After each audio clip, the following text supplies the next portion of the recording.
We live conflict. So who doesn't have conflict inside their head, right? You have a left and a right brain, and they're always arguing with each other. They see the world differently. You have to take care of yourself first, or you don't have the strength or energy to be able to take care of the person who needs you. She went for a routine biopsy, and I walked in to pick her up and was taken aside by 3 nurses who said, your friend has got a very aggressive form of cancer and you need to go to Boston right away. Survivor is a nice word, but it means to merely live through something. I don't want to merely live through something. I'm here to talk to you about thriving. This is my baby sister, and this is not going to happen. I am not going to let this happen. Whatever it takes, however we do it, we will get through this, and we will get her through this. When I first met her, you have this beautiful, seemingly fun-loving, happy person who was into natural health and should never have gotten cancer. But that cancer taught Denise a whole lot. She learned about herself. She got to see, dialoguing with that cancer, what it meant and what it would take to heal it. It was not a battle. It was a journey. We went on the journey and we got off the train at the right stop. I live my life that I expect miracles to happen, and I'm shocked when they don't. And most people live their life, they're shocked when they do happen. I didn't just sing for me, I sang for everyone there and everyone who has ever been touched or affected by cancer. She has turned her life story into a book by that name, a story some would call the miracle of modern medicine, others might call the miracles bestowed by a greater power.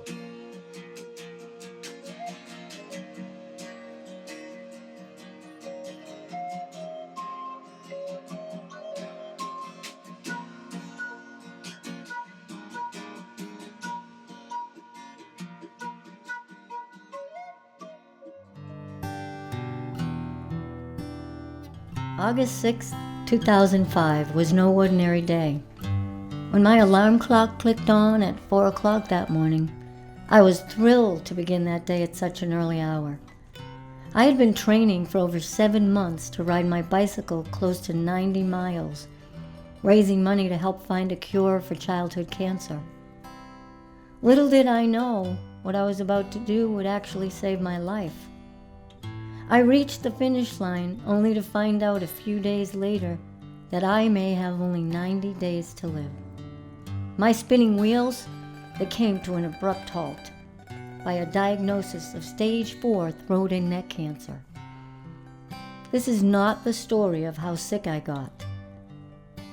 This is the story of the journey I went on, a journey that helped me realize curing was the work of the doctors, but healing me from the inside out, that was the work of my soul. Prior to getting diagnosed, I had a very busy life. I was working full-time for corporate America in high-tech sales. I had a private practice doing Reiki and reflexology and a lot of alternative healing modalities. I had a practice in Newburyport, Massachusetts. I have a crazy big Italian family, and I spend a lot of time with them. And so I was busy. I was also riding in a ride to raise money to save lives of children with cancer. And I was training, probably riding 100 miles a week, training for the Pan Mass Challenge. And I wasn't feeling well, but I had made a commitment to do the ride, and I kept training, and my doctor kept telling me that this lump on the side of my neck was nothing. It would retreat on its own. It was just a nasty gland, probably from a cold or a flu or something like that. That particular day, I rode about 45 miles, ended up at the lunch stop with my best bud, Marcia, and I was extremely ill. And I thought about not finishing the ride, but then I realized that wasn't an option. I had raised thousands of dollars, and I was actually going to finish that ride, and doing the Pan Mass Challenge actually saved my life. Had I not done that and exerted myself to that degree, I may have let this go and kept believing my doctor that there was really nothing wrong with me. And by the time I did the ride and was diagnosed a few days afterwards, I had a very short window to get into treatment, and they they were very clear with me that I may have only 90 days to live. So after the Pin Mash Challenge, a few days later, I went to see my doctor, who was very apologetic for not having seen me when I asked him to see me a few months prior, because he kept talking to me on the phone. He had never even seen the lump on my neck. Once I saw him, he strongly suggested that I needed immediate attention, which meant a biopsy. And the day that I had to go to the hospital for a biopsy, I had no reason to stop at this local health food store. And I was in the health food store, and I rounded the corner near the back of the store, and I saw a woman with long brown hair, and she turned to look at me. And when she turned, she had this big bandage on the left side of her neck. And I thought, wow, how ironic. And so after a few minutes, we were chatting, and I said, could I ask what is wrong with your neck? And she said, oh, I had a lump on my neck, and I did a biopsy, and they thought I had cancer, but I don't. I have Lyme disease. So immediately I thought, oh, that's what I have. I probably have Lyme disease. I met Denise the day after I had a biopsy on glands in my neck, and had a big bandage on, and I met Denise at the natural grocer, and she bounced up to me and said, what happened to your neck? And at that moment I put my mask on. It's the 10th person that's come up to you, and you've got this big bandage and you have drains, and it's very unattractive. And so my mask was at that moment, and I don't really think there ever was a mask after that. She took a piece of paper and wrote down the name of a doctor in Boston and said, well, here's the oncologist group that I saw. This is the doctor I went to. And immediately I thought, I don't even want to hear the word oncology. I'm not ready to hear the word oncology. And she said, if you need these guys, these are the people you should call. And I was reluctant to take it, but I took it and I tucked it in my pocket. It was a divine intervention that I met her, because I probably would not have gone into Mass Eye and Ear. I may have gone someplace else, but Mass Eye and Ear was absolutely the place for me to go to. And the question is, of course, what is a naturopathic doctor? Most people haven't heard of our profession, even though it's been around for about 120 years, and at one point in history was pretty prominent. The idea of our profession was, how can we bring all of the natural therapies under one roof so that people don't have to go to many different practitioners? Hearing those words, you have cancer, really is a terrifying thing, and it freaks people out. And unfortunately, what happens is those words are usually quickly followed by, you need to do this, this, this. So the whole machine starts rolling: surgery, chemo, radiation, and so forth. So my first word to everybody is, slow down and take a breath. And Denise, as this story is unfolding, she did some of both. And so my role in that case was in a particular way, but it varies from person to person. One of the messages of cancer is, no two cancers are the same, just as no two people are the same. The person has to work through cancer by themselves. And you can have a lot of help in that, but ultimately, you're going to heal that cancer. You have to change from the person who has cancer to a person who doesn't have cancer. And Denise is a spectacular, example of that. And when I first met her, you have this beautiful, seemingly fun-loving, happy person who was into natural health and should never have gotten cancer. But that cancer taught Denise a whole lot. She learned about herself. She got to see, through her particular way of dialoguing with that cancer, what it meant and what it would take to heal it.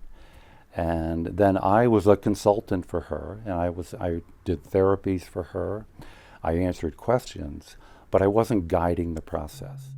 I believe challenges are doorways to transformation. I now am in a position where I'm 12 years out from diagnosis, and I work a lot in the cancer community. I speak at meetings, I work with one-on-one cancer patients, and I do a lot of wellness coaching, and I invite them to think outside the box that we are so accustomed to, and our culture has put us in this box of battling cancer. And I'm going to invite all of you who are watching this film to travel with me for the next bit about how to be outside the box of what disease really is. Well, my name is Dan Deschler. I'm a head and neck and microvascular surgeon at the Mass Eye and Ear Infirmary.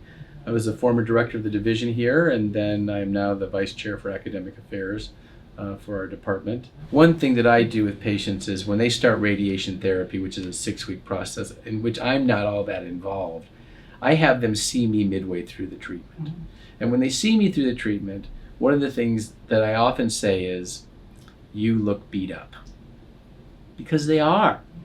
But you know what? I tell them, as beat up as you are, your cancer is more beat up. You know, cancer treatment changes you. It changes you physically from the surgery. It changes you functionally, you know, as does radiation therapy and as does chemotherapy. I just want you to remember that although this is serious, we're going to approach this to attempt to cure this, and I'll help you with that. You know, I didn't train Denise in any way. I just helped with the team that kept her here to keep making a difference, and that's very, very rewarding. Somewhere over the rainbow, way up high,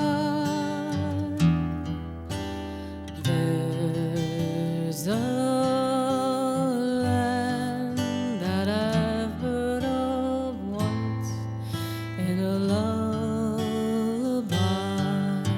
Denise decided that her cancer was going to be a person that she could talk to, that she would befriend it, that battling it wasn't in her vocabulary to say,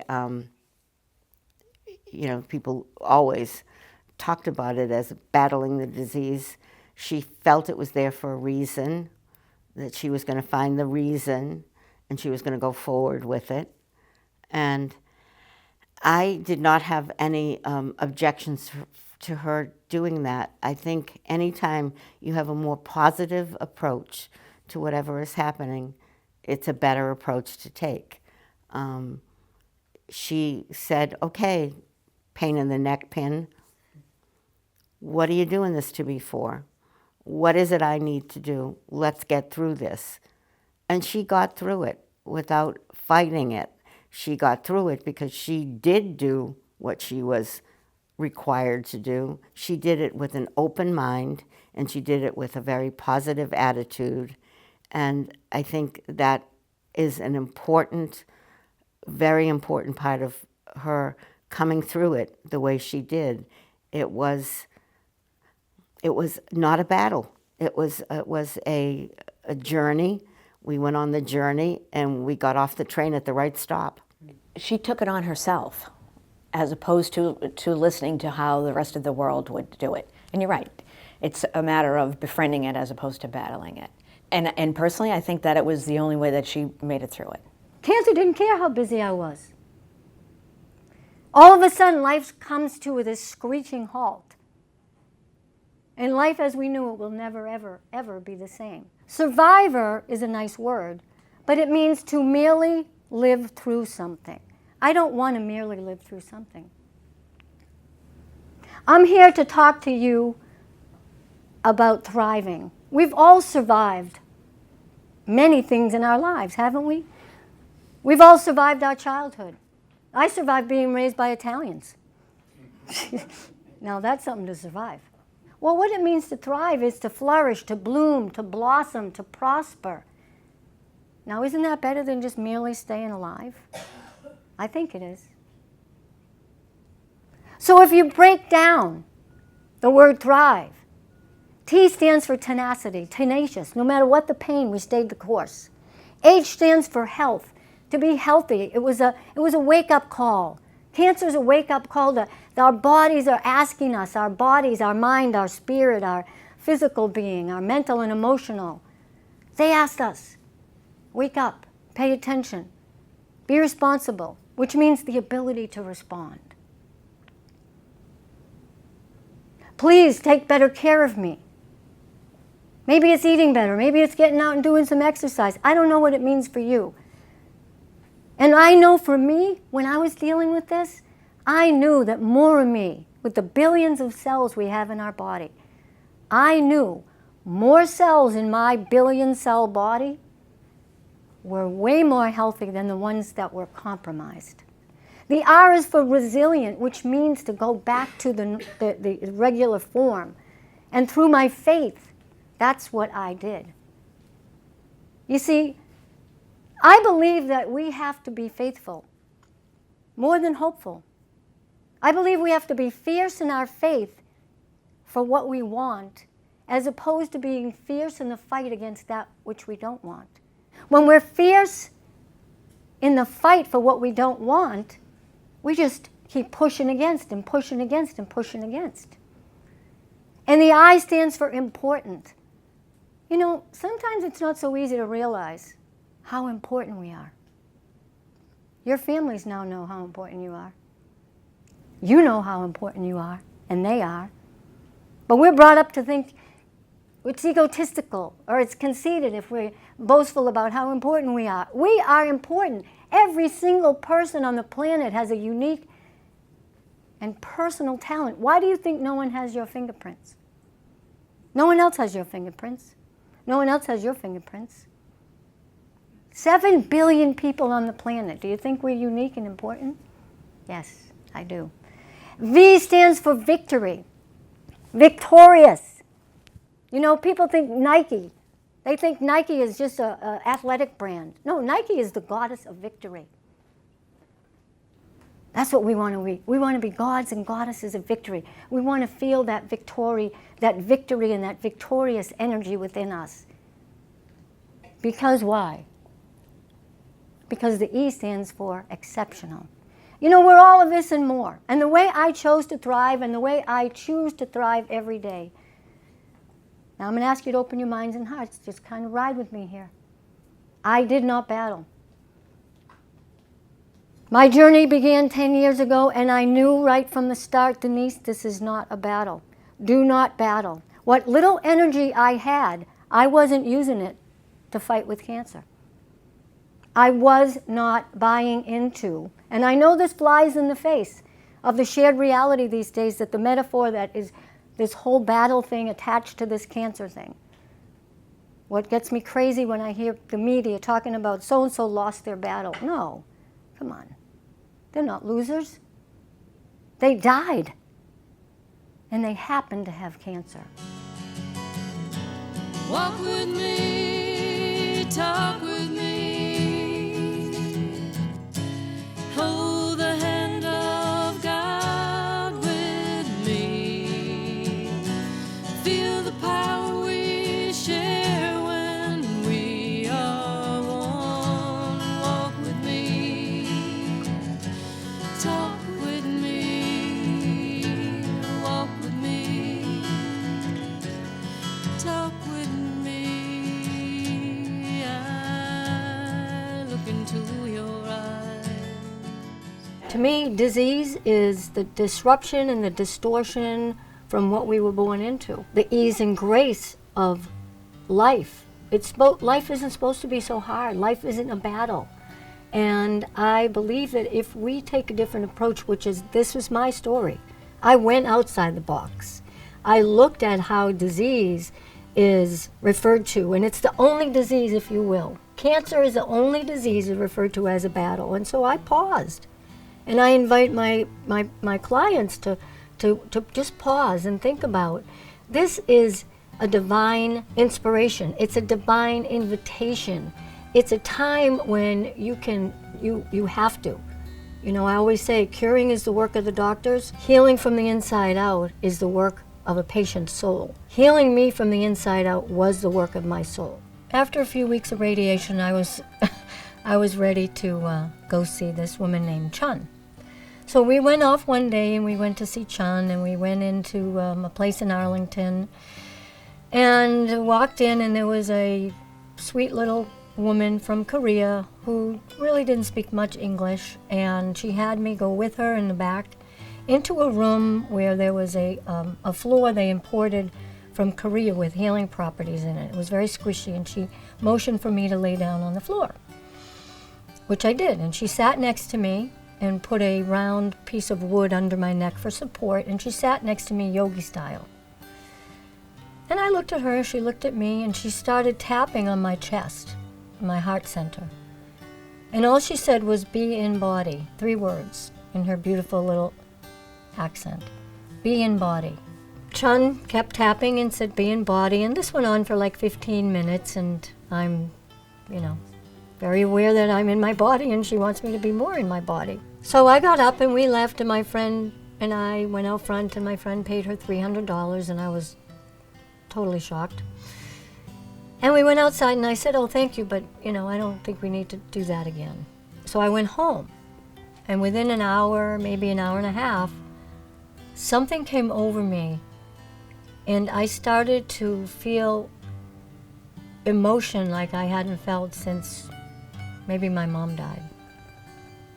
I cried from the depths of every cell, 7 trillion cells, to the depth of my cell. I felt like I was cleansing and wringing out my cells and just sobbing. I mean, I was in the fetal position. I was crying and emoting. I didn't even know what I was crying about. Everything and anything. It was just this total, bath of tears. I always like to say my tears are holy water, and I bless myself with them. I took a bath in them that day. It was so intense. So we go back the next week. Same drill. Walk in the back, squishy floor. Chun sits next to me. I'm thinking, oh, this is going to be good. She sits next to me and she says, be in body. I'm like, you're kidding me. Really? The same thing. And then she starts asking me questions. Do you have any sisters and brothers? Yes. They're older, much older. Are your parents dead or alive? No, my parents unfortunately are dead. What was your mom like? I tell her what my mom was like. And then she asked me, was your dad a good guy? Yeah, my dad was an okay guy, but he wasn't a good guy because, and I went off on a tirade, which I don't need to do right now. And this poor woman, now she doesn't even understand much English. And all she knows is I got a lot of charge going on, and it's about my dad. And why this and why that. And she stops and she says, are you doing the best you can do? And I said, I'm absolutely doing the best I can do. And she put one hand on the other side of me and leaned over me and came about 4 inches from my face. And she said, then why didn't your father do the best he could do? In that moment, that was a pivotal moment for my healing. Because I knew my dad did the best he could do. We all do the best we can do. And I knew my healing really began that moment when I knew that I needed to forgive first me and then my dad. Not forgiving someone is, like drinking poison and hoping they die.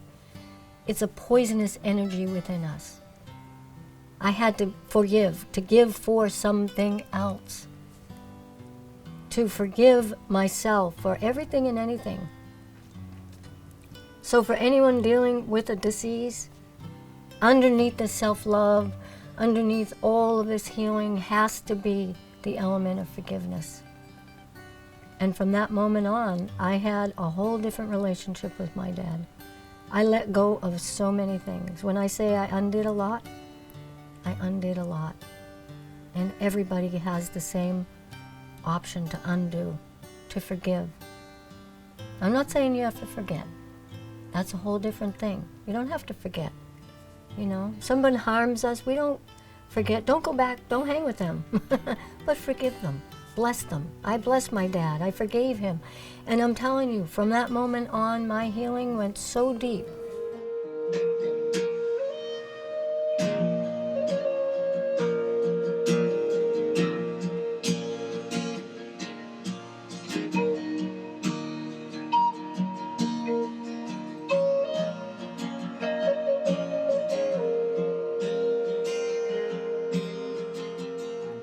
My spirit did soar from the inside out, but we all need people in our lives, and people such as you, all of you, who were instrumental in helping my spirit to soar. You gave me love, you gave me support, you gave me nurturance, you couldn't feed me because I couldn't eat. You gave me everything you could possibly give to me of yourselves, and I really appreciate it. I'm Diane, I'm Denise's sister. She's my baby sister. I've been sitting here listening to Shipley and thinking, I don't think I ever really thought that I would lose her. I've been trying to figure out, was there ever a time when I really thought that I would lose her? And I don't think that there was. That wasn't going to happen, and it didn't. She didn't fight. She worked it through, which was the typical Denise. I guess the only thing I really wanted to say was that it was frightening at first because I had not known someone to have such a major life-challenging illness before, and she let us in.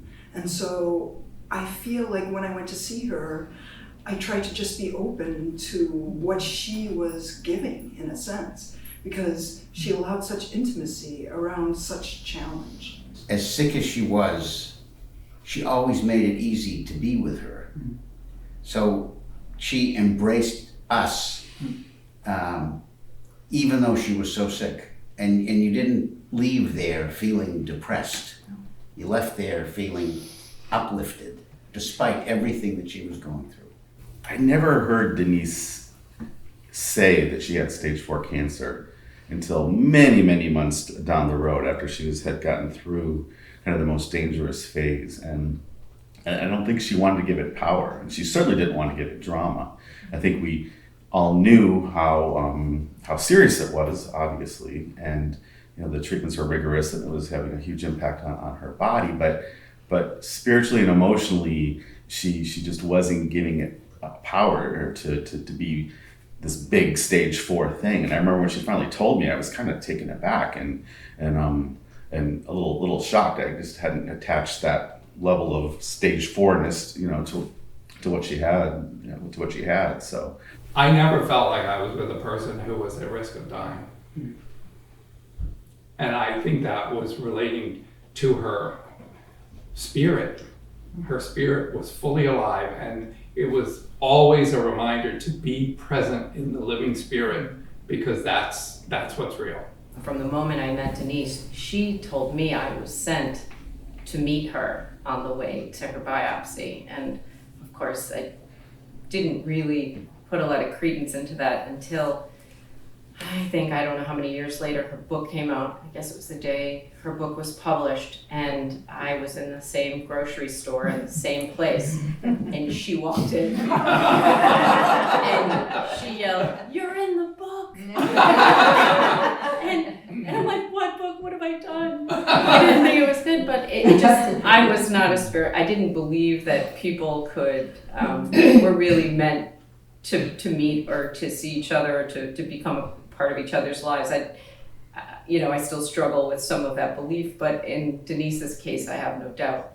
And it has encouraged me to be more open to other people, to share my information. If I have a piece of medical information, or I can share something with someone's struggle that may help them, I think I'm more open to do that because of Denise. I think she made me a better friend, a better stranger. She made me a better stranger. I'm less likely to recoil at a question that feels uncomfortable. So one of the major things that cancer gave me, I always say the presence of cancer was the best present I ever received, because it taught me to be present, be in the moment. When we realize what's going on, that we're worrying about something that isn't beneficial, come back to the moment. As human beings, we have 75,000 thoughts a day. That's a lot of thoughts. I call them the ants. Automatic negative thoughts that steal our good. And for some reason, humans err on the side of negativity. And then layer on a whole cancer diagnosis where all of a sudden your life comes to the screeching halt, and you're like, what the heck? Now, all the fear thoughts come in. All those ants that are marching through. It's nothing but fear. Well, I realized my fear will bow its head to faith. I'm a faithful woman. I've been a seeker for a long time. Cancer brought me into another level. In this whole battle, we fight so much for what we don't want. And one thing that I heard in my journey from whoever it is up there that guides us, Denise, be fierce in your faith for that which you want instead of being so fierce in the fight against that which you don't want. That made a huge impact on me. Be fierce in your faith for that which you want instead of being so fierce in the fight against that which you don't want. How much do we do that? How often do we do that? You get a cancer diagnosis, just pause. Don't let fear take over. I know that's the natural thing to do. Just remember seeing me say this. Stop, pause, take a breath. Write your story. There were only a few times during the process where I questioned whether the outcome would be what we wanted it to be. Because you couldn't focus there. You had to just keep moving forward and knowing that it was going to come out the way that you wanted it to. And so anxiety, I don't know that I could say I had that very often. But in those few moments when she was really in a tough place, you're anxious, you question, is this going to be what we want it to be? But I never focused on it. You couldn't. No, it's temporary. Try and stay present and breathe.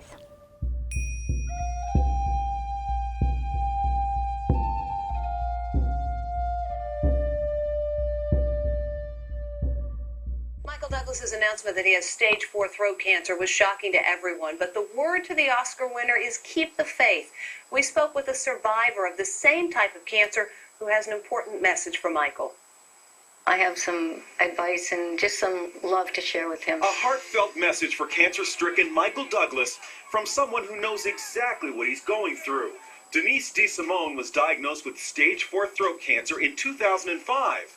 Just like Douglas, she had a tumor on the base of her tongue. What words of advice would you have for Michael Douglas? It's really important for him to take advantage of this time. It may allow him a time to just kind of settle down and come into a quiet space. Douglas just finished his first week of chemotherapy and radiation treatment with an immobilization face mask. Denise knows what that's like. She shared this photo of herself during treatment. For somebody who's claustrophobic, it can be pretty daunting. It's challenging. You know, it's very scary and it's very uncomfortable. Denise says the Oscar winner may soon experience some very uncomfortable side effects. What might he be going through this week? I lost my voice. I lost my ability to sing, to speak. I wasn't able to eat for many months. All of a sudden, he will lose all taste. He won't be able to eat because it's like chewing on leather. I think Denise redefined my image of a cancer survivor. I think I'd always thought of it like you survive cancer and then you hope to have the life you had before. And she really redefined it to a cancer thriver. You know, her life became better as a result of having this illness, and makes me less afraid, you know, because it's going to touch us all in some regard if it hasn't already, and makes me a little braver. What I learned from her specific to it was her humor, the way she approached what she could find humor in. So naming that stick that she ate from Slim, you know, and calling her a cancer pin, and some of the wacky things she said. And I thought, you know, I mean, it's if you can make light of what you can make light of, it sort of steels you for what you can't make light of. Yeah. And just how powerful that kind of humor and openness to the ridiculousness of some things, and, you know, her responsibility, I think she felt a responsibility to help us be okay with it. I thought I would die when I heard she had cancer. I was with Marcia, and we brought Denise to the hospital and found out. And I didn't know what that meant, because I couldn't imagine her not in my life. But I should have known that she would tackle it and come out shining, because everything she did, we worked together, and she always reached the top rung of whatever was put in front of her. And the feeding tube, it was like, how could you do that? She was she loved food. She wouldn't let it touch on her plate. The peas couldn't touch the carrots. You know, everything had to be sorted. And she's just such an inspiration. And I love her so much. She taught me that anything is possible if you put your mind to it and if you have love behind it. So I'm so glad she's still here. She's got a lot more to teach a lot of us. I believe we have to be our own best advocate. And one of the things I did to learn from the cancer and really befriend and not battle was to dialogue with cancer as though it were a friend. So I elaborated on that, and I named it PIN for pain in the neck, and I would go into a quiet space. You know, there's a lot to be learned when you let yourself be quiet. So I said, you know what, I'm gonna have a conversation with PIN, I'm gonna get quiet, I'm gonna sit down, I'm gonna meditate, I'm gonna have a pen and a pad of paper next to me, and I'm gonna ask it all kinds of good questions. And I did. The top 3 things that PIN taught me. Number 1, stop beating yourself up for nothing. And when I said and wrote, I'm not beating myself up for nothing, PIN said, it doesn't feel that way in here. That got my attention. Like, whoa, okay. How much of these ants that are crawling through are really doing this damage? Second thing is, the more light you can hold, the less room for me. Wow. Okay. The third thing, the more you love yourself, the less reason for me to stick around. You see, we're not taught to love ourselves. I don't believe we are raised. I know people, I have friends in my life that were raised differently. I love my parents, they did the best they could do. And I think as a culture, we do not raise our children to know that they are perfect, that they can do better in life if they feel love for themselves, which spills out all over everybody else. And when PIN said that, I thought, wow, I thought I was loving myself, but I had to be honest. See, the next thing that's really important is be honest.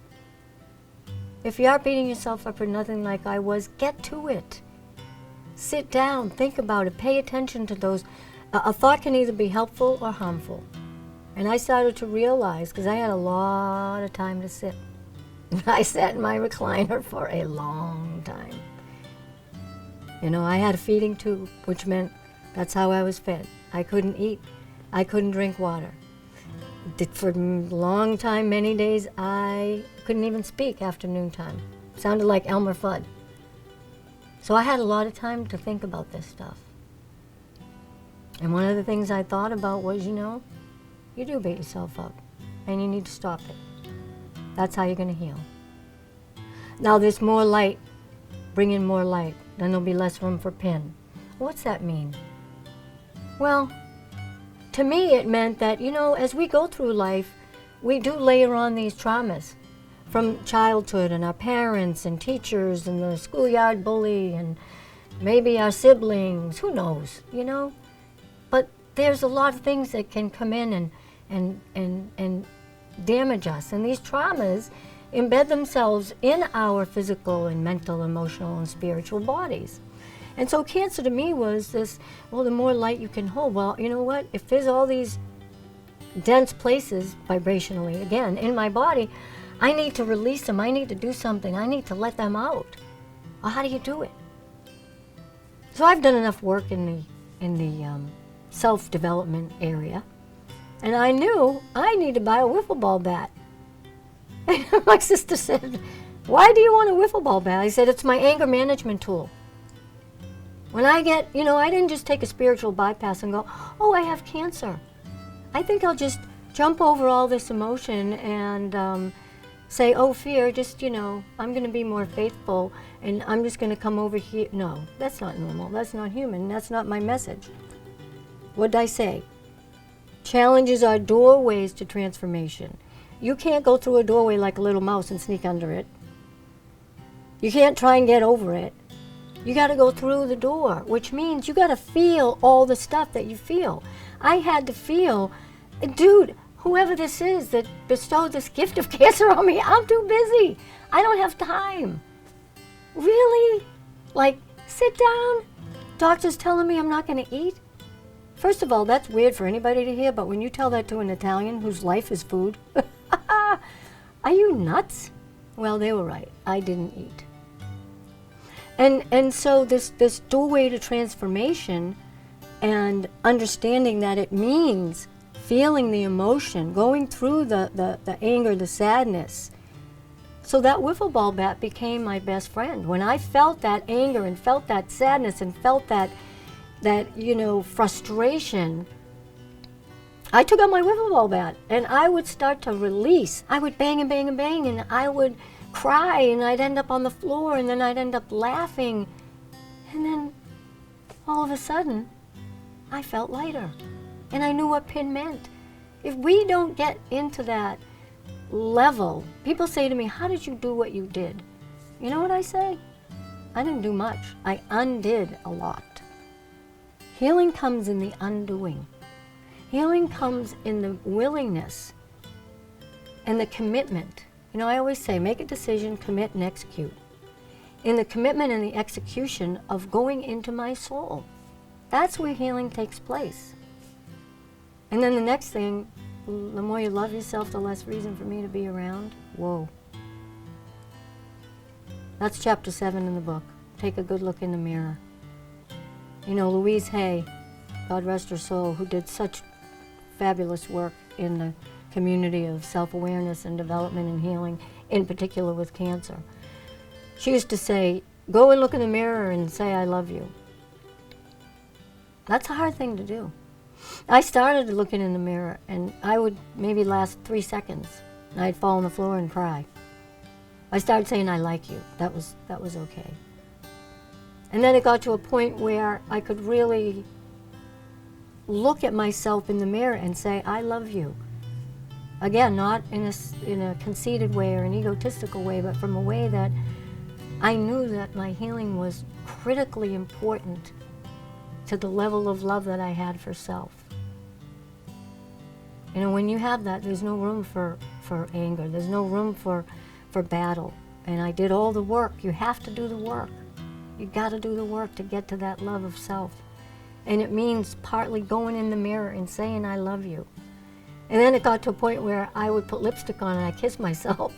So when I went back in there, it was a reminder. Hey, remember, you love yourself. Now, I'm not saying this is something you got to do, and we're not going to ever, I don't pretend to say I'm always in this level of self-love. I'm there a lot. What I'm saying is when you do this work and you build that foundation, and all of a sudden you start to feel better.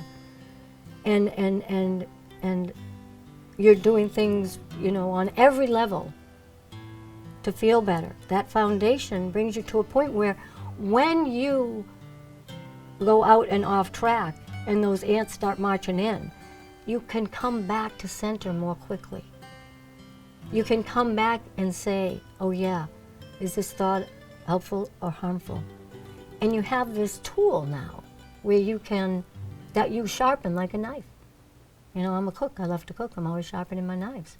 Well, this is an emotional knife sharpening. You know, we can't always choose what happens to us, but we do have the capacity and the ability to choose how we respond to it. I always like to say react and create have the same letters. You just move them around. How often are we reacting to something that happens to us instead of creating how we want to have the outcome be? And when you have a cancer diagnosis, go just use that as an invitation to stay in the moment and know that healing doesn't necessarily mean you're going to stay alive. Find a way to be happy in the midst of it. I always said, you know what, cancer? You can beat the heck out of my body. Beat me to a pulp. I don't care. Because the more you beat me up, the more my spirit's going to soar. And that is a way you can respond. Do things that make your spirit soar, that feed your soul and feed your spirit. You know, we don't know the date on the other side of that dash. So you be happy in every moment. So when I was diagnosed, they told me I had to go through all of this treatment, which I did. And they said, unfortunately, we are not sure that you'll be able to ever sing again. And now, I love to sing. I always have a tune in my head that finds its way to my lips, and I'm always singing. And I was devastated when they told me that. I sing and play guitar, and I couldn't even eke a note for a long time. And I thought, wow, they're right. And then after about a year, my voice started to come back a little bit. And it was 2007 when I decided I wanted to do the PMC again. I wanted to ride the Pan Mass Challenge again. And my doctors discouraged me and said, you know, give it another year. And I said, no, it's been a year. I think I'm good. The 1-2 is driven to deep left for Pedroia. Back far, and that ball is gone. A year and a half after her stage 4 diagnosis, Denise got a call from her beloved Boston baseball team. I'll never forget it. I was sitting in my office, and my phone rang, and it was a woman from this media company. And she said, we want to invite you to sing the National Anthem at Fenway Park. And I said, I can, just telling you this right now, I can feel the rush of energy that came over me. And I said, I need to think about it. And she said, oh, well, okay, yeah, that makes sense. It was then she decided, while she would go through with painful surgery and debilitating chemotherapy, she would not battle the cancer. I just knew I had to give it over to a higher power, and I had to stay positive, and I had to learn from this cancer and find out, what is it telling me? And it has been that attitude, that courage, that has her doing what doctors said she wouldn't. She will not only sing the National Anthem at Fenway, she will also ride in her 3rd Pan Mass Challenge next month. Denise DeSimone singing the National Anthem tonight at Fenway after her own perilous fight. The 52-year-old is a survivor of throat cancer. It was part of a celebration to honor the Pan Mass Challenge. Now in its 28th year, the bike race has raised almost $200 million for the Jimmy Fund That Good. And then I just remember being in that upper booth looking down at Fenway Park behind her and having a complete flash back to being in the hospital with her at Mass Eye and Ear after her neck dissection because she was afraid and she couldn't be alone. And staying that night with her and remembering how small she was and thinking, how did she get so big so fast? How did she reclaim her whole life and make it so much bigger so quickly? And I remembered that when she talked about naming her cancer Pin, she said it's just dis-ease. And I never thought about disease that way, but it's just dis-ease. And I have to figure out how to fix what isn't right and learn from it and, use my limited energy in the right way. And I was like, son of a bitch, you did that. I didn't just sing for me. I sang for everyone there and everyone who has ever been touched or affected by cancer. People still call me to this day or send me emails that they saw me, or they knew someone that saw me and now they have cancer and can I help them, or do I have any words of inspiration or encouragement? People call me all the time, from that day of the first morning of the ride of 05 to singing the National Anthem at Fenway. Those are the bookends of my book, from stage 4 to center stage. And since 2005, my life has been totally transformed, and I am so grateful. I wake up every day and I open each day with a heart filled with gratitude. Gratitude is our gateway to grace. And I feel like gratitude is the blanket that just wraps itself around us. And when no matter what's going on, I feel grateful. Everything could be falling apart around us, but when I remember, oh my gosh, I'm so grateful for this, and I'm so grateful for that, and I'm so grateful that I'm still alive, and that every day I open 2 gifts, my eyes, and I'm here for another day. And when we think about how much we do have, and how grateful we are for it, it truly is our gateway to grace. And not grateful just for, but grateful in. Grateful in the midst of all of it. I'm grateful for those lessons. I'm grateful for Pin. I'm grateful for all those really tough moments I had. Because for one of those, there were 10 other things that I could say, wow, look how blessed I am. So yeah, gratitude is, for me anyway, it's my gateway to grace. And who doesn't want to live a grace-filled life? And now to sing the United States National Anthem, we welcome a PMC cyclist and cancer survivor who just had surgery, radiation, and chemotherapy to treat stage 4 throat cancer this past year. Please welcome Denise DeSimone. Oh, say, can you see by the dawn's early light what so proudly we hailed at the twilight's last gleaming, whose broad stripes and bright stars through the perilous fight, oh, the ramparts we watched were so gallantly streaming, and the rockets' red glare, the bombs bursting in air, gave proof through the night that our flag was still there. Oh, say does that star-spangled banner yet wave o'er the land of the free and the home of the brave.